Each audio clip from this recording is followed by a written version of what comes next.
You think you know betrayal. You think you've seen it all. Let Grandma's journal tell you a story. It was a warm Saturday evening, early June, the kind of night where laughter should float freely. My backyard was a dream, strings of lights, soft music tables groaning with food and champagne. My kids, bless their hearts, had gone all out. 50 years. Can you believe it? 50 years of marriage.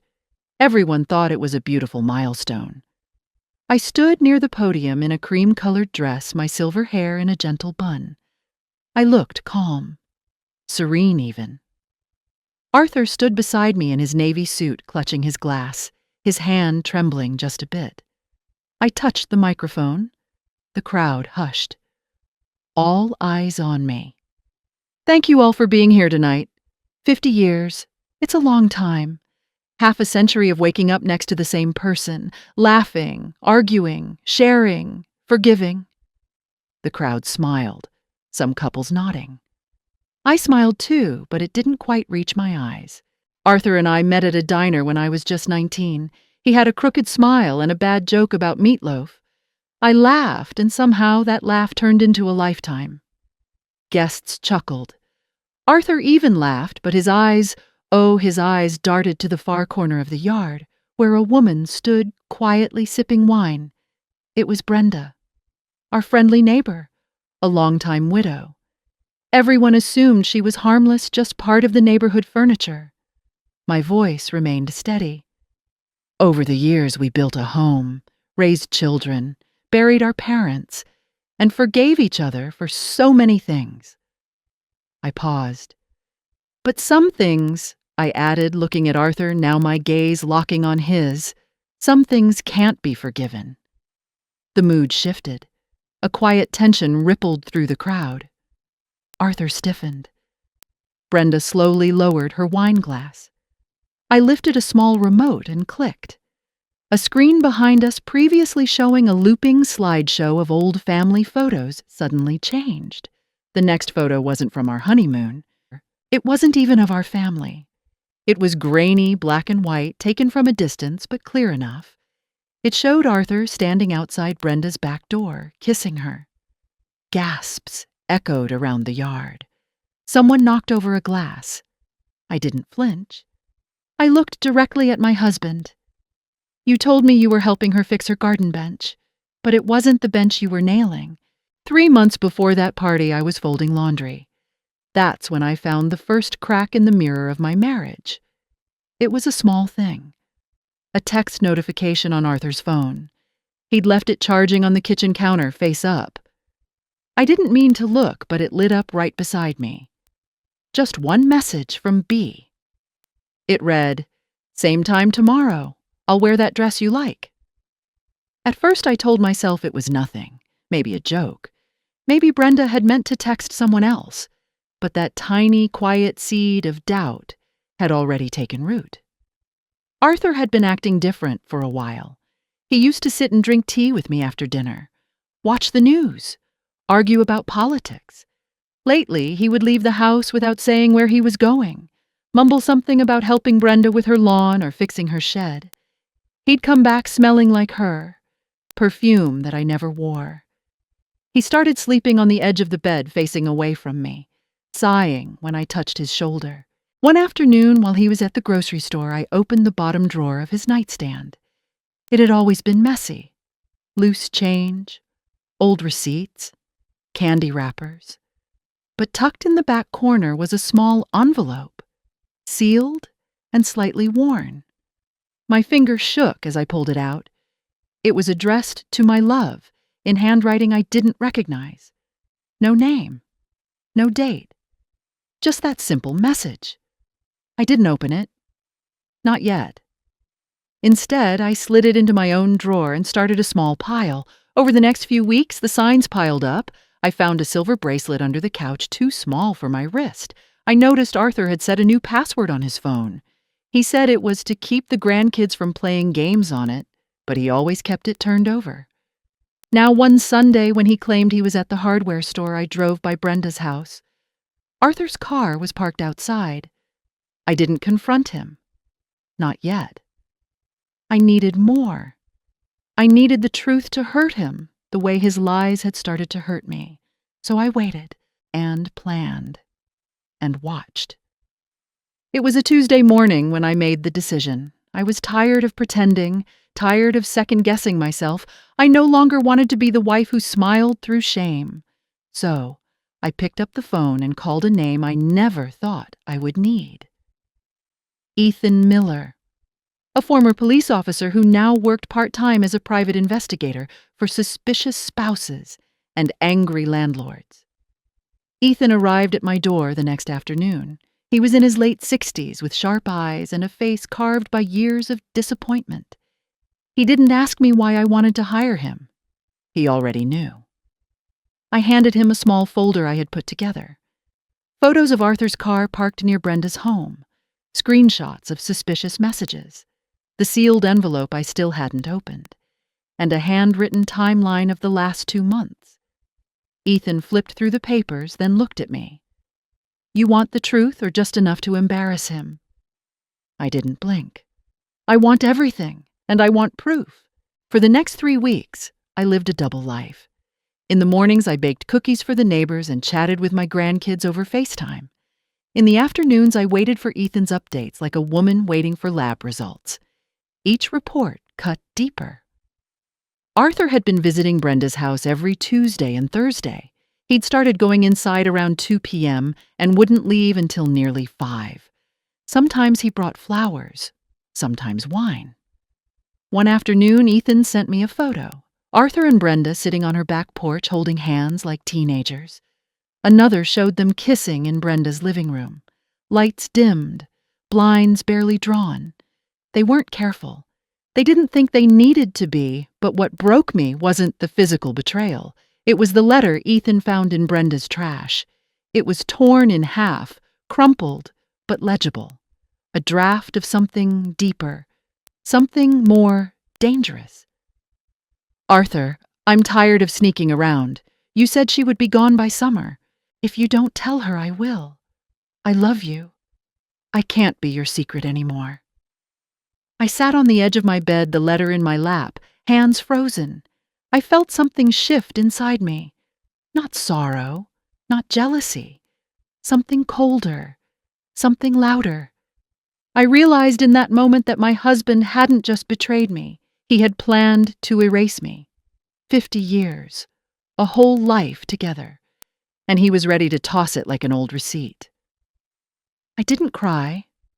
Not that night. Instead, I opened a drawer and pulled out the envelope I had kept hidden for weeks. I peeled it open slowly, like unwrapping a wound. Inside was a single card. On the front, a picture of a red rose. Inside, a short message in Brenda's handwriting. "You make me feel young again. I can't wait until we can finally live without pretending." No name, no dates, just that sentence. Just enough to confirm everything. I closed the card, placed it neatly beside the others, and stared at the ceiling. For 50 years I had played the good wife. Good, the faithful wife. The silent wife. But silence was over now.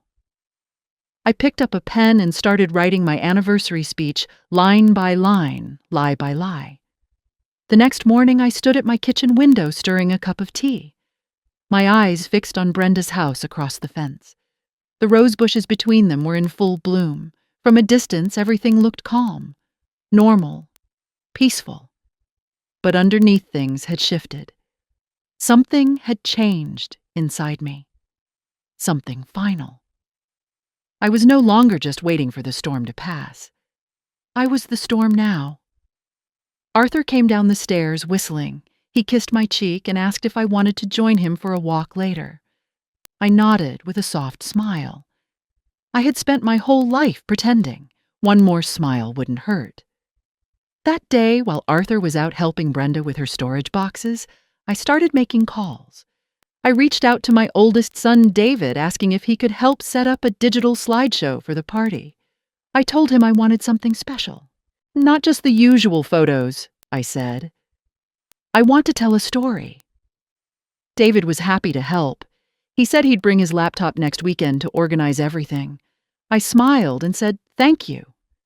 I already had a folder on my own computer labeled Memories, filled not with baby pictures and vacations, but with time-stamped surveillance photos, copies of texts, and scanned letters.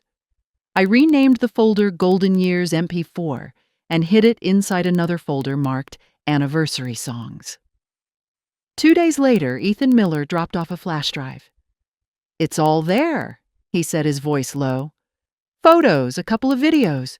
I followed them to the Lakeside Inn last Thursday. He used your old credit card." I took the drive without flinching. "Good," I said, slipping it into my cardigan pocket. Ethan paused. "You sure you want to do this in front of everyone?" I looked him straight in the eye. "For 50 years he performed. Now it's my turn." That night, while Arthur snored beside me in bed, I sat alone in the den. I rewatched the clip Ethan had recorded. Arthur and Brenda walking into the hotel. My husband holding the door for her like a gentleman. Brenda laughing, clinging to his arm, wearing a red coat I hadn't seen her wear before. But it wasn't the video that hit the hardest. It was what Ethan had said earlier, almost casually, as he handed me the drive. "She's not the first, you know." At first I thought I misheard, but Ethan had nodded eyes down. "You didn't hire me to look into that. But I saw some things in his background years ago, back when he traveled for work. I didn't ask for more.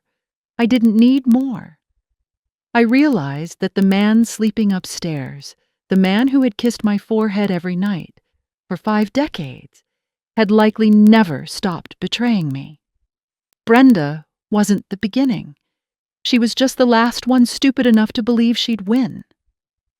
I didn't cry. I went into the attic and pulled down the box marked Wedding Keepsakes. Inside were love letters Arthur had written me in the 60s, dried flowers from our first date, and a napkin from the diner where we'd met. I read one of the letters again slowly, then fed it into the fireplace. One by one I burned our past. Not out of spite, but to make room. From now on I would remember everything but differently. Not as a love story, but as a warning. And then came the twist. 2 nights before the anniversary, I received an envelope in the mail. No return address. Inside was a single Polaroid photo. It showed Arthur and Brenda in her kitchen, hugging. But this time, they weren't alone. Another woman stood in the background. Younger, blonde, maybe in her 40s. Her hand was on Arthur's shoulder, laughing. Familiar. Too familiar. I stared at the picture. It was taken from inside Brenda's house. Someone had been watching them. A second betrayal. A setup. Or maybe someone else had their own revenge plan. I felt the first flicker of real unease. I thought I had seen everything. I was wrong. And I was about to find out on the night of the celebration. I wasn't the only one with secrets to reveal. I stared at the photo long after the fire in the fireplace had gone out. The younger blonde woman in the background. There was something unsettling about her face, something that tugged at my memory like a name I almost remembered in a dream. I turned the photo over. Nothing. No note. No signature. Just that silent image. The next morning I made myself busy in the garden. I didn't want Arthur to notice anything different. As he sipped his coffee and read the paper, I clipped roses and placed them neatly into a vase, smiling like I hadn't just spent the night trying to decipher a photo sent by a stranger. But I couldn't shake it. Something was wrong with the way Brenda had been smiling in that photo. Too stiff. Forced, even. And the hand on Arthur's shoulder. It didn't look affectionate. It looked like control. That evening, while Arthur was dozing off in front of the television, I walked across the yard and knocked on Brenda's door. It was bold, risky, but my curiosity had grown sharper than my fear. Brenda opened the door, surprised. "Martha, you okay?" I smiled gently. "Just wanted to drop off some roses. They're blooming beautifully this week." Brenda hesitated, then stepped aside. "Sure, come in." The house smelled like lemon and something sweeter. perfume, thick in the air. The living room was perfectly arranged but cold, too clean. I sat for a few minutes sipping tea, chatting lightly about weather gardens and grandchildren. Then I asked it. I saw a photo recently of you, Arthur, and someone else, a younger woman. Know who I mean? Brenda stiffened her eyes, narrowing just slightly. No, I don't think so. Maybe one of your granddaughters? I smiled. No, definitely not. There was a flicker, something dark in Brenda's eyes that she tried to hide by sipping her tea. I leaned in. You're not the only one keeping secrets, Brenda, and I'm not the only one watching. Brenda stayed silent, but her fingers were gripping the edge of her cup too tightly. I stood up. Lovely visit. See you Saturday. As I walked back home, I knew I had struck a nerve. Brenda wasn't just involved. She was hiding something too. And that blonde woman in the photo. She wasn't random. She was part of something larger. A second affair. A shared lover. Or worse, a setup that even Arthur didn't understand. The next day, I called Ethan. Find out who the woman in that photo is, I said. Start with Brenda. Dig into her past. Everything. Ethan hesitated. You think she's dangerous? I think she's smarter than she looks, I replied. And I don't think Arthur's the only one lying to me. While Ethan got to work, my son David came over to help with the slideshow setup. He connected my laptop to the projector, asking me which folder had the anniversary pictures. I pointed. That one. The Golden Years folder. He clicked it open, saw the fake song titles, and laughed. You really organized this? I smiled. Just wait until you see the final track. David didn't notice the second USB drive tucked beneath the table, the one that held the real show. That one would be plugged in last, just before the cake was cut, when everyone's eyes would be glued to the screen. But that plan now had a new layer. I wasn't just going to expose my husband, I was going to expose Brenda too. And maybe, just maybe, figure out what the hell was really going on behind that neighborly smile. Because this wasn't just a love affair anymore. It was a web, and I had finally stopped being the fly. I was now the spider. The sun began to set, casting long shadows across the lawn as the Sullivan house lit up like a wedding hall. Gold balloons swayed gently above the tables. A live quartet played soft jazz. White lights flickered on the fence, and the air buzzed with laughter compliments and the clinking of glasses. It was the kind of party people would remember, though not for the reasons they thought. I stood at the top of the back porch steps looking down at it all. I wore a floor-length, champagne-colored dress, simple but elegant. A brooch Arthur had given me on our 20th anniversary gleamed on my shoulder. I looked radiant but calm.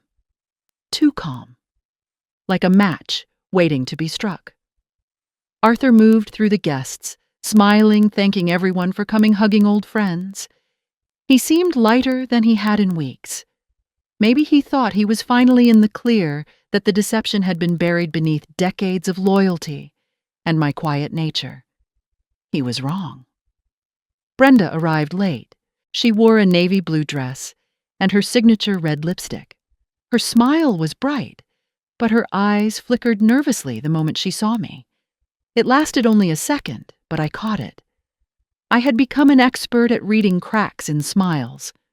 I walked over with practiced ease. Brenda, you made it.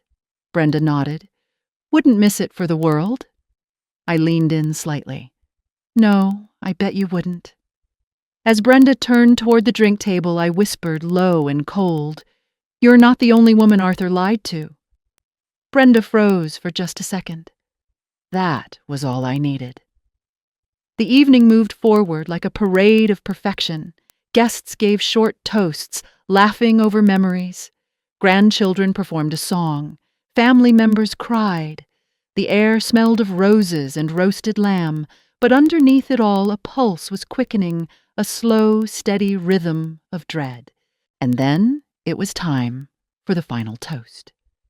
David stood up and announced, Ladies and gentlemen, it's time for a very special message from our mother. 50 years of love, strength, and sacrifice. Mom, take it away. I walked up slowly, my heels silent, on the wood. I took the mic in my hands, steady as stone. Thank you, David. And thank you all for being here tonight. 50 years. That's half a lifetime. A lot of memories. It's a lot of trust. I paused, scanning the crowd. Arthur smiled nervously. Brenda looked down at her hands. I thought about what to say tonight. I thought about quoting poets, sharing stories, thanking the man I married for being my partner, my rock, my one and only. I looked at Arthur. But then I remembered something more important. Truth. That's what marriage is built on, right truth. The crowd was quiet now. No more clinking glasses. Just silence. I raised the remote. And since tonight is all about memories, I thought I'd share a few of mine. I clicked the button. The screen behind me lit up. The first few photos were sweet. Our wedding day. Holding our first child. Me in my 20s on the beach. Guests smiled, relaxed. Then the screen flickered, and the next slide hit like a fist. Arthur standing outside Brenda's house, kissing her. Whispers exploded through the crowd. Someone gasped loudly. A woman dropped her wine glass. My voice remained calm. This is Arthur 3 months ago visiting our neighbor Brenda, not for gardening. Arthur stood up abruptly. Martha, what the hell are you doing? I raised a hand. I'm not done. The next slide showed them entering the Lakeside Inn. Another showed a note. You make me feel young again. I continued, my voice colder now. He told me he was helping her move furniture. He told me he was tired. Too tired for dinner. Too tired for dancing. I looked around at the crowd. But he wasn't too tired for her. Arthur shouted, This is insane! You're ruining everything. I stepped down slowly, mic still in hand. No, Arthur. You ruined it. I'm just letting everyone watch. And just before I turned the screen off, I clicked one more time. A new photo. Not from Ethan, but from the anonymous envelope. The photo of Arthur, Brenda, and the mystery woman in the background. I looked at Brenda now, my eyes sharp as razors. Recognize her. Brenda's face drained of color. Her lips parted, but no words came out. I spoke again, calm, but thunderous. I don't know who she is yet, but I will. And I suggest you both enjoy this party because it's the last one you'll ever be invited to at my house. I dropped the mic and walked away. The yard exploded into chaos behind me, and still I didn't look back because the war had just begun. The night didn't end with applause. It ended with silence, then panic. Arthur stormed out first, face red and furious, yelling that I had lost my mind and that this was emotional terrorism. No one followed him, not even our children. Brenda slipped away moments later, avoiding eye contact, heading straight to her car without saying a word. Guests whispered, avoided my eyes, or hugged me awkwardly before leaving early. But I didn't care. I didn't need anyone's pity. I had burned 50 years of betrayal in front of the world, and for the first time in my life, I felt free. The next morning, the backyard still smelled faintly of roses and shame. A few half-deflated balloons bounced lazily in the breeze. I stood in my robe, sipping black coffee, staring at the torn napkins, and tipped over chairs like a general surveying a battlefield. My phone buzzed. It was Ethan. I found her, he said. The blonde woman in the photo. I sat down slowly. Who is she? Ethan cleared his throat. Her name is Chloe White.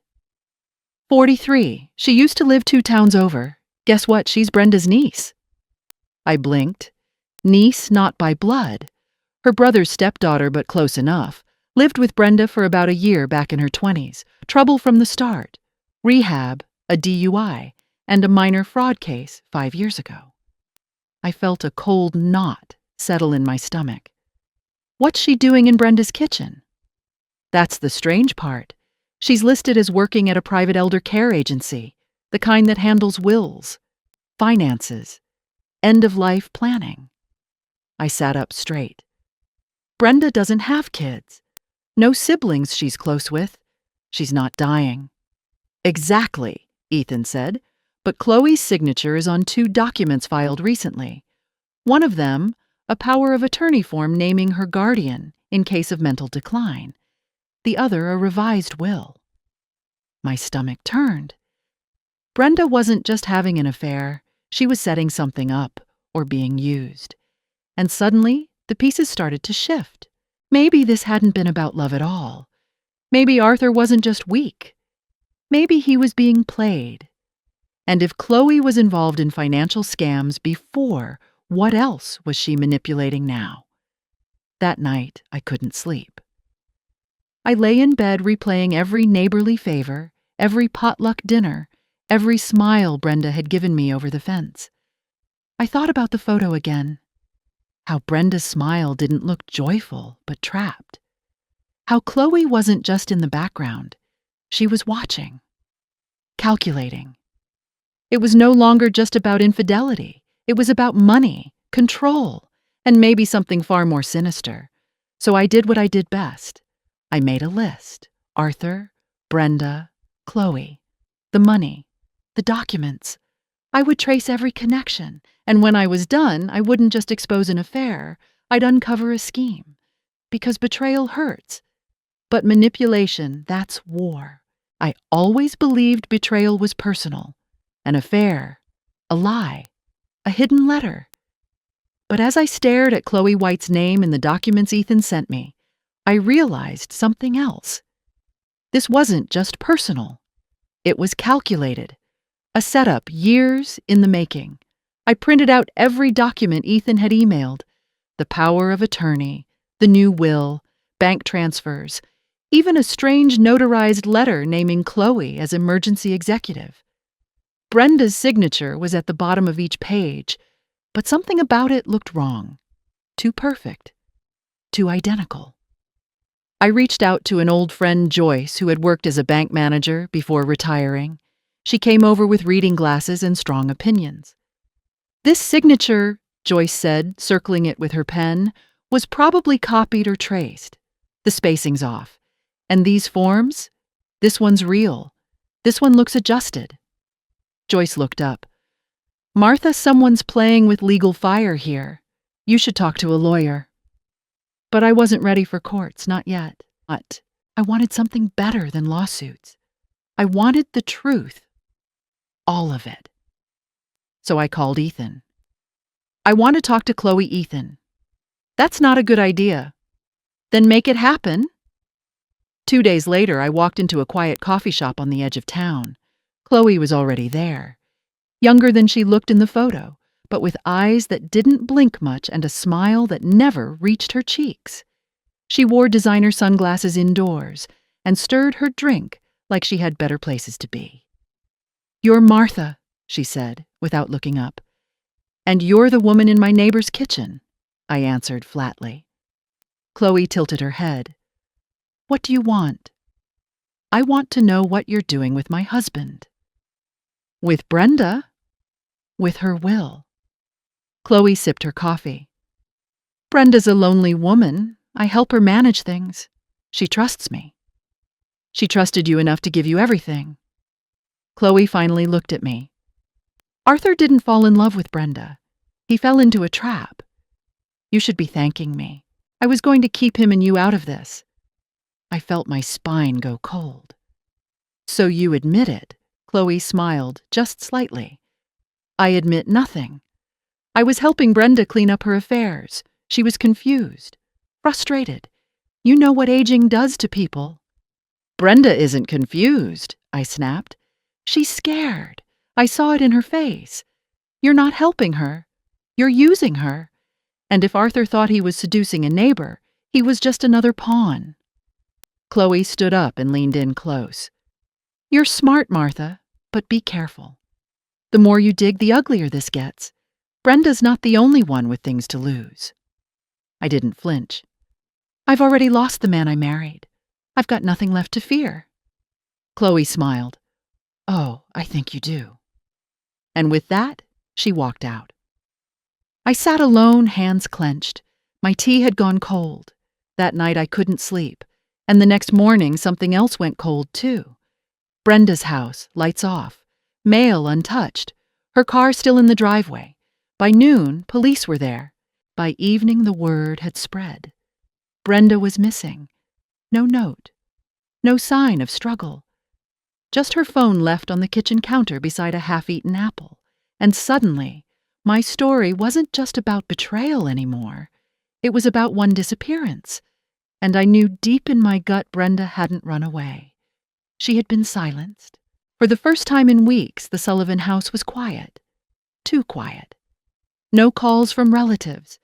No awkward check-ins from neighbors. Just the heavy silence of a home sitting beneath a cloud of suspicion. Brenda's disappearance had shaken the neighborhood. Police cars had come and gone. Officers knocked on doors, asked questions, took statements.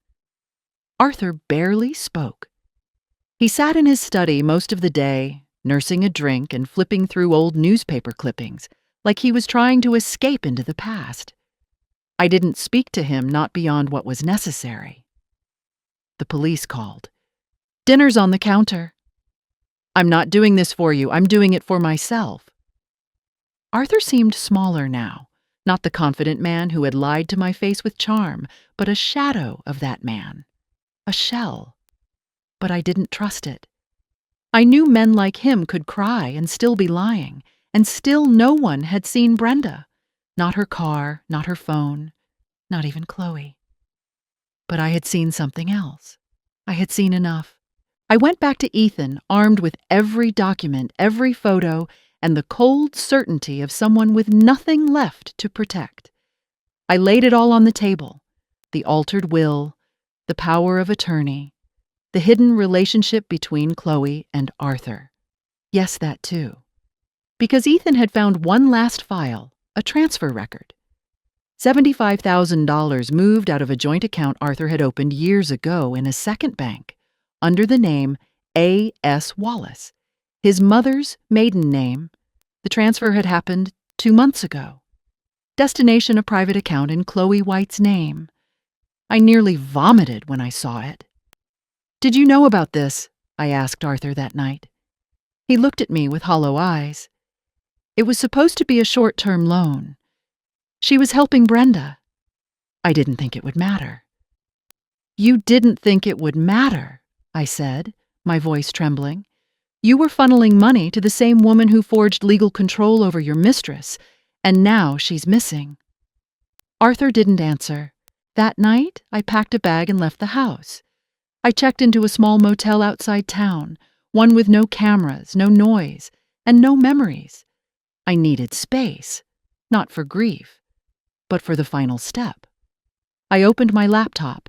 I uploaded everything, the altered documents, the surveillance, the bank records, even a secret audio recording I'd made of Chloe's thinly veiled threats in the coffee shop. Then I sent it. Not to the police, not to my children, but to a journalist, investigative reporter Laura Adams, known for ripping into corporate fraud and high-profile cons, especially ones involving elder abuse and inheritance theft. I added a single line to the email, "You want a story? Start here. You'll find blood under the gold." Then I turned off my phone and lay on the bed staring at the ceiling, finally able to breathe. 2 days later, the story broke online. Missing woman tied to inheritance fraud scheme. Husband and mistress named in explosive family reveal. It spread like wildfire. My inbox filled with messages. People from the party, strangers. Even women who had gone through the same kind of betrayal years ago now writing to say, "You spoke for us." And just when I thought the storm had peaked, my phone rang again. It was the police. They had found something. A car in the lake registered to Brenda. Inside one purse, one shoe, and in the back seat wrapped in a towel, a burned contract half legible. The name Chloe White was still visible. But Brenda was still missing. No body, no calls, no goodbye. And suddenly I realized the war might be over, but the silence was just beginning. Weeks passed. The police dragged the lake again. Divers found scraps of clothing, torn plastic, and the rusted frame of a folding chair, but no body, no bones. No sign of Brenda Sullivan or Brenda Watson, her maiden name, which I now knew had been used to take out a second life insurance policy just 6 months earlier. The journalist Laura Adams ran 3 follow-up articles. One exposed Chloe's fraud history, including a nursing home case that had been quietly settled years earlier. Another revealed Arthur's offshore account, which had since been frozen. The third, more haunting, asked the question no one could answer. Did Brenda disappear, or was she disappeared? I watched it all unfold from the sidelines. Quiet. Still. As if I'd already said all I needed to, Arthur was served with charges of financial conspiracy, identity fraud, and obstruction of justice. He was put under house arrest pending trial, a GPS monitor locked around his ankle. He looked like a ghost now, pale, shaking, aging by the hour. Our children had stopped speaking to him, even David, who once worshipped his father. I returned to the house once. Just once. I walked through the rooms like a stranger, touched the frame of our wedding photo. I didn't cry. I simply placed a single note on the kitchen table. You never really fooled me. I just loved you too much to see the truth. Not anymore. Then I left for good, but the story wasn't done. Because 3 months later, on a wet Thursday morning, I received a package in the mail.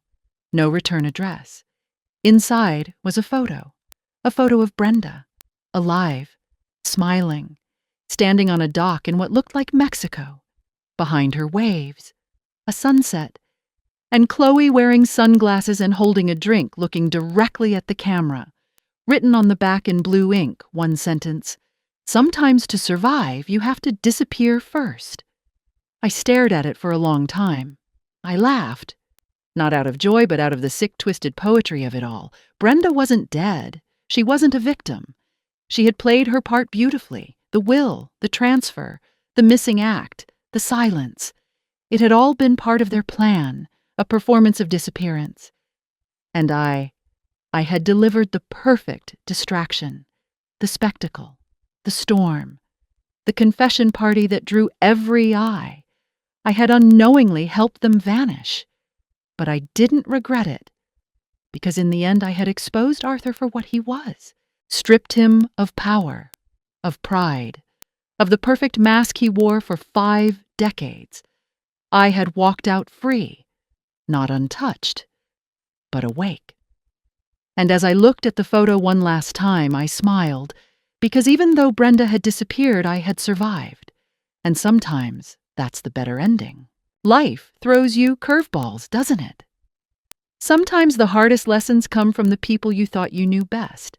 But even in the deepest betrayals, you can find a strength you never knew you had. What's one unexpected lesson life has taught you? Let me know in the comments below. Don't forget to like this video and subscribe to Grandma's Journal for more true stories and life lessons.